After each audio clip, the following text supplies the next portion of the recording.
네, 안녕하십니까. 시청자 여러분, 돈되는 부동산 함주원입니다. 네, 오늘은 시청자분들에게 부동산 세금 관련해서 설명을 해드릴 예정인데요. 이 세금 안에서도 바로 상속세 관련해서 오늘 설명을 해드리도록 하겠습니다. 그런데 이 상속세가 그 전에 개편안이 나왔고 이제 본격적으로 추진이 될 것으로 보여지고 있는데요. 근데 본격적으로 추진이 됐을 때 장점도 당연히 크겠지만 단점도 굉장히 클 것으로 보여지고 있습니다. 장점과 단점이 정말 극명하게 차이가 날 것으로 보여지고 있는데요. 어떤 것들이 있는지 제가 오늘 상세하게 설명을 해드리도록 하겠습니다. 네, 본격적인 시청에 앞서서 제가 상속세가 어떤 것인지 제가 설명을 해드리면은 이 상속세라는 건 말 그대로 이 부모님이죠. 부모님이 돌아가시면서 이 유산으로 내가 물려받는 게 상속세다라고 많은 분들 알고 계실 겁니다. 그런데 이 상속세 안에서 이제 유산세라는 게 있죠. 이 유산세가 뭐냐? 바로 이제 상속세 전체 기준으로 과세를 할 때 유산세다라고 되어 있습니다. 그러니까 내가 상속받는 금액 전체 금액에 대해서 세금을 납부를 한다. 이렇게 이제 이해를 하시면 될 것 같고, 그 다음에 요번에 바뀔 것으로 보여지고 있는 게 바로 유산취득세다라고 보시면 되겠습니다. 개인별 상속 금액에 맞춰서 과세가 될 것으로 보여지고 있습니다. 이 위에 유산세 같은 경우는 전체 금액, 근데 전환이 됐을 때, 바뀌었을 때는 유산취득세로 변하면서 개인별 상속 금액에 맞춰서 과세가 될 것으로 보여지고 있기 때문에 이 개인별이기 때문에 만약에 내가 외동이다 그러면은 별 효과가 없겠죠. 그런데 외동이 아니라 자녀가 2명, 3명,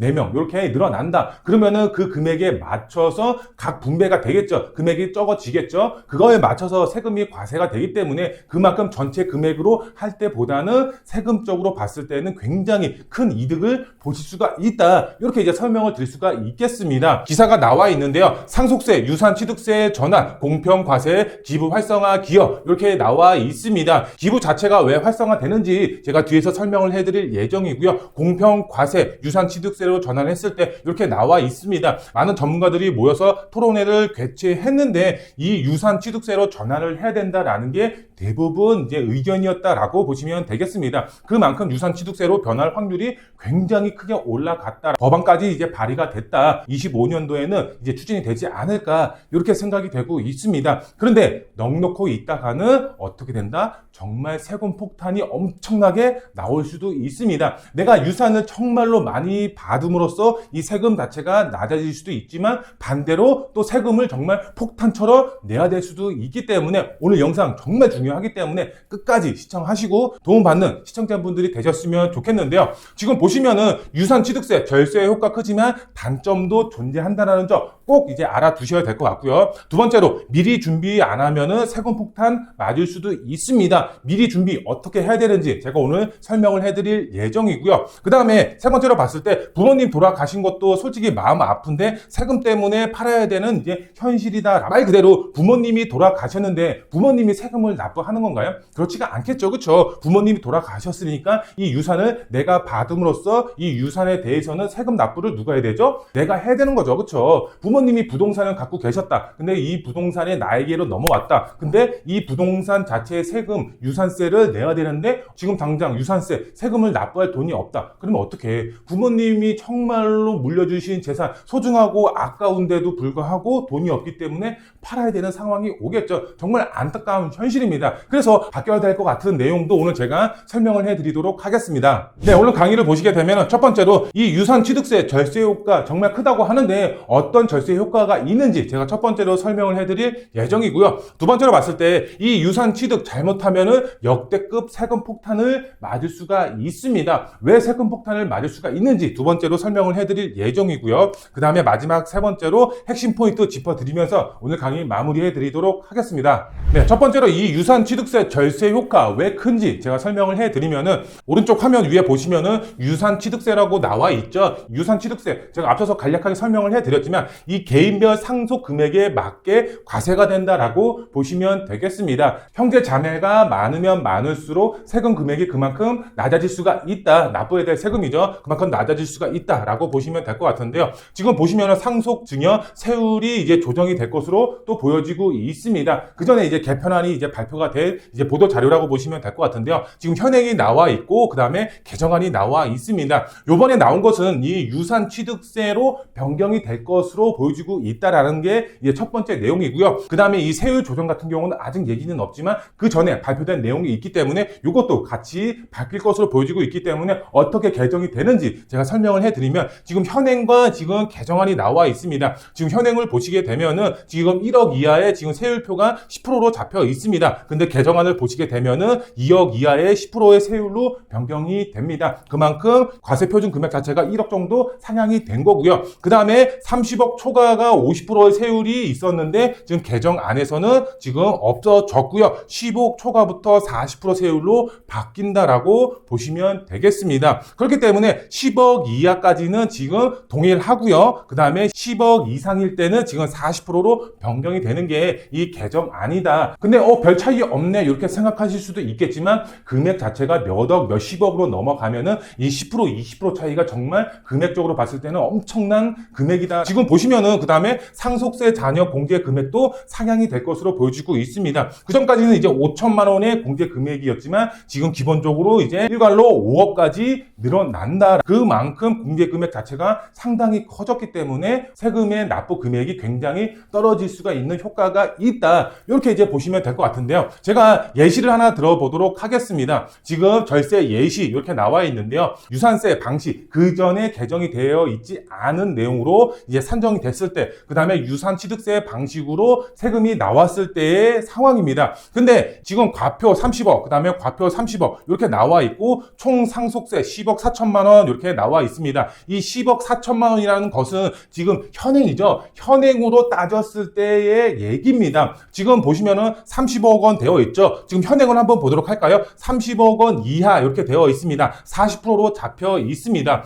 과표 이제 40%에 이제 30억을 이제 곱해 보면은 4, 32, 약 12억 정도가 나오겠죠. 그러면은 12억이 되어야 되는데 10억 4천만 원이 되어 있죠. 여기에 1억 6천만 원은 공제 금액으로 기본 공제 금액으로 들어갑니다. 그렇기 때문에 10억 4천만 원이 나온 거다라고 이제 보시면 될 것 같은데요. 그런데 유산세 상정 방식을 봤을 때 30억의 이제 재산을 물려받았는데 세금으로는 10억 이상의 세금을 납부를 해야 되는 겁니다. 정말 부담이 될 수밖에 없겠죠. 지금 만약에 이게 30억이라는 부동산은 내가 받았지만 세금을 또 납부를 해야 되는데 내가 10억이 지금 현금으로 납부를 해야 되는데 세금은 현금으로 납부를 해야 됩니다. 근데 10억이라는 현금이 없으면 어떻게 되죠?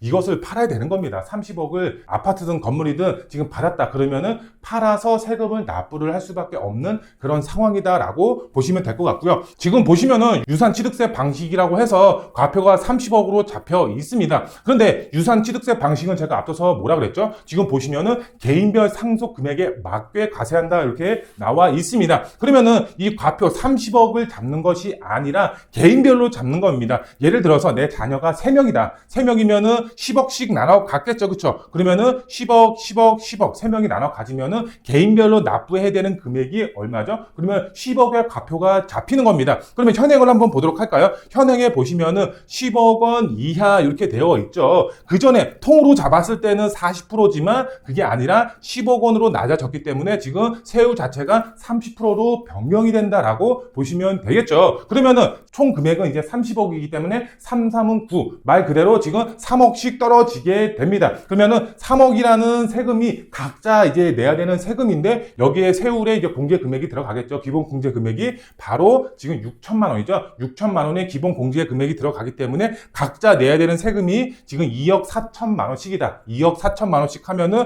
3개를 더했을 때는 7억 2천만 원의 총 상속세가 나오는 거다. 이렇게 이해를 하시면 되겠습니다. 그러니까 자녀가 많으면 많을수록 공제 금액도 그만큼 많아지는 거기 때문에 세금 자체가 그만큼 낮아질 수밖에 없다. 이렇게 이해를 하시면 되겠습니다. 그만큼 이득을 보실 수가 있겠죠. 지금 여기에 총 과표로 따졌을 때는 10억 4천만 원이지만 그 다음에 개인별로 나눴을 때는 7억 2천만 원, 약 2억 8천만 원이 절세가 될 수가 있는 거겠죠. 그만큼 절세 효과는 굉장히 커질 수가 있다. 이렇게 이제 보시면 될 것 같은데요. 그렇기 때문에 지금 보시면 첫 번째로 절세 효과 굉장히 크게 작용이 될 수밖에 없다라고 보시면 될 것 같고요. 그 다음에 제가 앞서서 설명을 해드렸지만 이 변경된 과표 세율 적용이 되면은 절세 효과가 더더욱 커질 수밖에 없다라고 보시면 되겠습니다. 지금 개정안을 보시게 되면은 지금 10억 초과부터는 40%로 최고 세율로 적용이 됩니다. 30억이 넘어가는 금액에 이제 유산을 받는다. 그런 분들에게 경우는 10%의 세금을 더 절세를 할 수가 있기 때문에 큰 이득을 취할 수가 있는 거고요.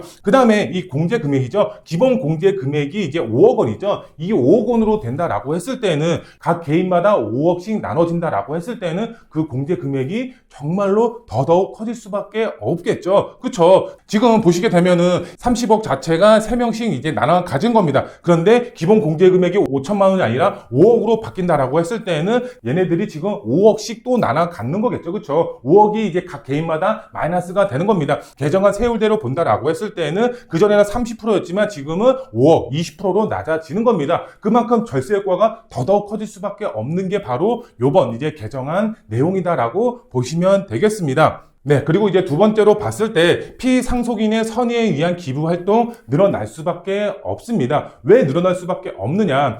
예를 들어서 제가 한 가지 사례를 설명을 해드리도록 하겠습니다. 보시면은 예전에 백범 김구 선생님이죠. 우리나라 대표 이제 독립운동가죠. 거기에 이제 차남이신 전 육군 참모총장님이 계셨는데, 근데 이 분이 살아 생전에 대한민국의 항일 투쟁을 위해서 이제 세계의 유명 대학교죠. 세계 유명 대학교에 기부 활동을 하신 겁니다. 총 금액으로 따진다라고 했을 때는 40억이 넘는 금액을 기부를 하셨습니다. 세계의 유명한 대학의 각각에. 근데 항일 투쟁에 대한 관련 자료를 이제 강의식으로 해서 발표를 한다거나 아니면은 강좌를 개설을 해서 이제 전파를 한다든가 이런 것을 통해서 우리 대한민국을 알리기 위해서 이렇게 자선 활동을 하신 겁니다. 선의에 의해서 이렇게 기부 활동을 하시면서 우리나라를 알린 겁니다. 그리고 항일 투쟁, 우리나라가 얼마나 힘들게 이렇게 독립운동을 했는지 세계에 알리기 위해서 이렇게 선의에 의해서 기부 활동을 하신 거죠. 그런데 이분이 돌아가셨습니다. 근데 자녀분들한테 지금 증여세가 나온 겁니다. 20몇 억이라는 증여세가 나온 겁니다. 자녀분들은 억울할 수밖에 없겠죠. 살아 생전에 정말 선의에 의해서 우리나라를 위해서 이렇게 희생을 하면서 본인의 자산을 이렇게 기부 활동을 하신 건데 이게 나중에 세금 폭탄으로 돌아온다라는 게 참 의문스러울 수밖에 없습니다. 그런데 이게 바로 피상속인이죠. 피상속인의 경우는 본인이 주체가 되는 거겠죠. 그런데 유상치유독으로 바뀌었을 때는 개인별로 바뀌는 거겠죠. 그렇기 때문에 기부 활동이 늘어날 수밖에 없겠죠. 그쵸? 왜? 이 피상속인이죠. 피상속인이 예전에 살아 생전에 이제 선의에 의한 기부 활동을 이제 많이 했다라고 가정을 하면은 과거 내용은 싹 다 없어지고 개인으로 바뀌는 거기 때문에 살아 생전에 기부 활동을 했던 내역은 전혀 이제 걱정하실 필요가 없다. 그만큼 기부 활동이 더 늘어날 수가 있다. 이렇게 이제 이해를 하시면 될 것 같고요. 마지막으로 봤을 때 상속세 신고, 본인의 상황에 맞게 상속세 신고를 하시면 되겠습니다. 시가로 이제 상속세 신고를 할지 아니면 감정평가로 상속세 신고를 할지 둘 중에 유리한 쪽으로 본인의 상황에 맞게 감정평가든 아니면은 시가로든 이렇게 세금 신고를 하시면 된다. 이렇게 보시면 될 것 같고요. 하나의 팁을 드리자면은 시가로 했을 때는 당연히 이제 금액을 높게 나오겠죠. 시가 기준이니까. 근데 감정평가 같은 경우는 시가보다는 조금 낮게 이제 감정평가가 나온다라고 합니다. 만약에 예를 들어서 내가 상속받는 금액 자체가 낮아서 상속세가 아예 안 나온다. 그러면은 당연히 이제 시가 기준으로 하거나 아니면 감정평가로 한다라고 하더라도 높게, 가장 높게 나올 수가 있게끔 받는 게 유리하겠죠. 근데 내가 상속받는 금액이 굉장히 많다. 그러면은 당연히 낮게 나오는 게 유리하겠죠. 나중에 양도세도 이제 계산한다라고 했을 때는 그만큼 둘 중에 유리한 쪽으로 받으셔서 신고하시면 된다. 이렇게 이제 보시면 될 것 같고요. 네, 그러면은 이제 유산취득세 역대급 세금 폭탄이라고 말씀을 드렸는데 왜 역대급 세금 폭탄인지 제가 설명을 해드리도록 하겠습니다.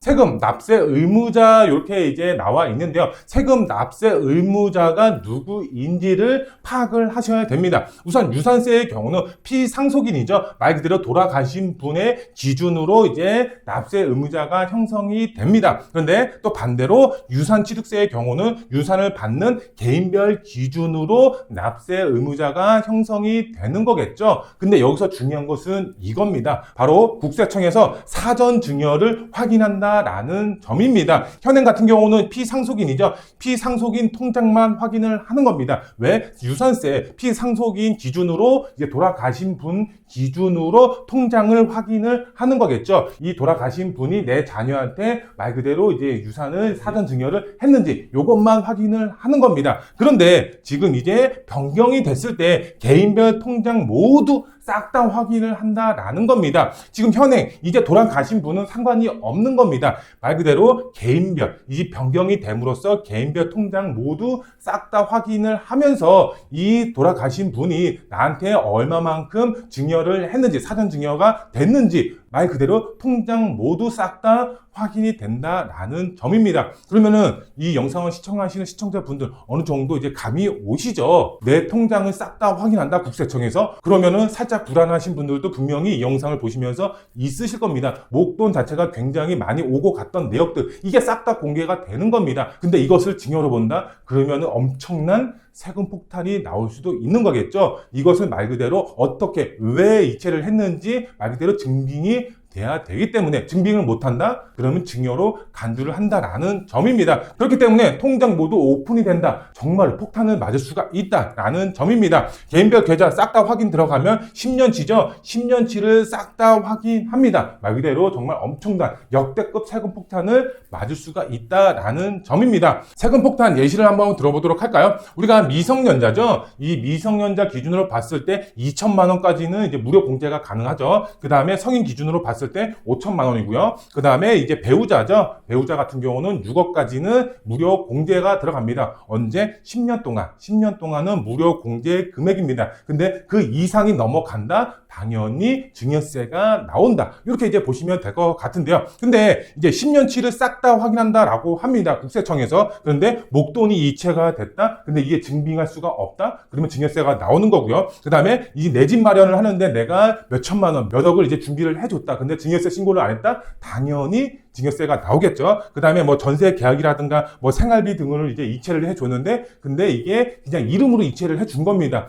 예를 들어서 세부 내역이죠. 뭐 생활비 몇십만 원, 뭐 고정지출 몇십만 원 이렇게 세부적으로 내용을 이제 기입을 해야 되는데 그냥 이름으로 김개똥, 홍길동 이렇게만 이체를 한다라고 했을 때 이게 말 그대로 몇 년치 그냥 쌓인다라고 했을 때는 증여세가 이제 왕창 나오는 겁니다. 그리고 그 외에 이제 기타 등등 여러 가지 사항들이 있겠죠. 이것이 쌓이고 쌓여서 10년치를 싹 다 확인했는데 엄청난 금액이 쏟아져 나올 수가 있는 겁니다. 계좌 이체 솔직히 함부로 하면 안 되는 겁니다. 부모 자식 간에도 그렇기 때문에 계좌 이체도 세부적인 항목을 필히 이제 입력을 하고 부모 자식 간에도 계좌 이체를 해야 된다. 이렇게 이제 필수적으로 알고 계시면 될 것 같습니다. 그만큼 이 유산세에서 유산취득세로 넘어간다라고 했을 때 장점도 당연히 장점, 이제 세금적으로 봤을 때 정말 큰 이득은 보실 수는 있습니다. 그런데 유산취득세로 바뀌면서 이 개인별 통장을 모두 오픈해야 된다라는 단점을 가지고 있다. 이렇게 이제 보시면 되겠습니다.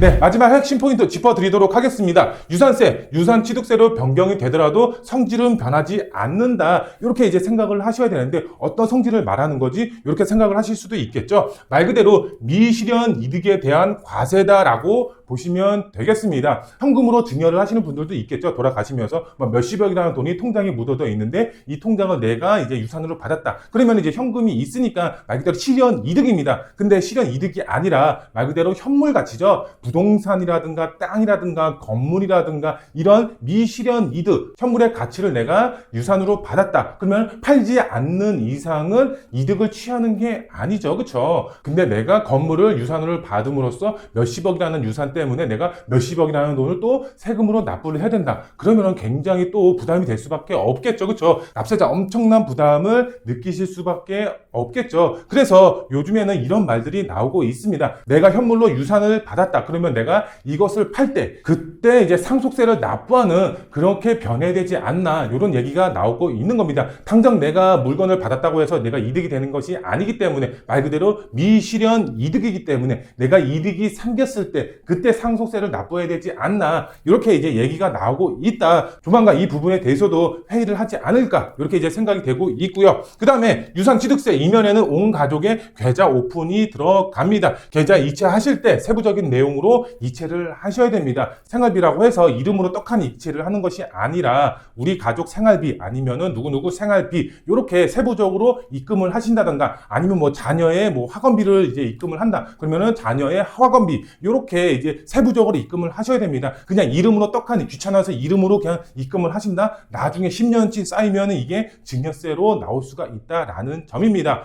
10년 안에 내가 10년치의 기억을 모두 가지고 있어서 그때 이체 내고 내가 다 기억을 하고 있다? 불가능하겠죠. 당장 어제 먹은 점심도 가물가물한데 10년치 이체 내역을 다 기억을 한다? 솔직히 불가능하겠죠. 정말 몇십억 목돈이지 않는 이상은. 그렇기 때문에 세부적인 이체 내용을 꼭 남기셔라, 이렇게 이제 설명을 드릴 수가 있겠고요. 그 다음에 목돈 이체 시 차용증을 작성을 하시면 되겠습니다. 부모 자식 간에도 차용증을 작성을 하실 수가 있겠죠. 이제 고정 이율이 이제 4.6% 고정 이율 필수적으로 들어가야 되고요. 이제 필수 항목에 맞게 차용증을 작성을 하셔야 됩니다. 차용증 작성 요령 같은 경우는 제가 그 전에 업로드를 해드렸습니다. 그 영상을 확인하시면은 필수 항목이 어떤 것들이 있는지 제가 상세하게 설명을 해드렸기 때문에 그 영상을 참조를 하시면 될 것 같고요. 그 다음에 이제 마지막 세 번째로 봤을 때 부동산 세금 혼자 고민하면은 몇십억, 몇억 날릴 수가 있습니다. 그렇기 때문에 혼자 고민하기보다는 이 전문 세무사라든가 부동산 전문가와 상의하고 세무상담 받으시면 되겠습니다. 혼자 고민하면 답이 안 나옵니다. 그만큼 이제 부동산 세금이라든가 이런 것들이 굉장히 복잡하기 때문에 전문 세무사나 저희와 같은 이제 전문 이제 부동산 전문가와 상의하셔서 상담받고 문제를 해결하시는 시청자분들이 되셨으면 좋겠습니다. 네, 오늘은 이제 시청자분들에게 상속세 관련해서 설명을 해드리는 시간 가졌습니다. 네, 조만간 이제 기획재정부에서 법안 발의가 이루어질 것으로 보여지고 있습니다. 바뀔 확률이 굉장히 높을 것으로 보여지고 있기 때문에 이 영상을 보시는 분들의 경우는 그 전부터 미리 준비를 하셔야 된다. 준비는 어떻게 해야 되는지 제가 영상에서 설명을 해드렸죠. 꼭 그렇게 하시는 이제 시청자분들이 되셨으면 좋겠고요. 오늘 영상 여기서 마무리해드리고요. 다음 영상에 더 알찬 정보로 찾아뵙도록 하겠습니다. 좀 더 궁금하신 내용 있으시면은 댓글 남겨주시면 제가 답글 남겨드리도록 하겠습니다. 감사합니다.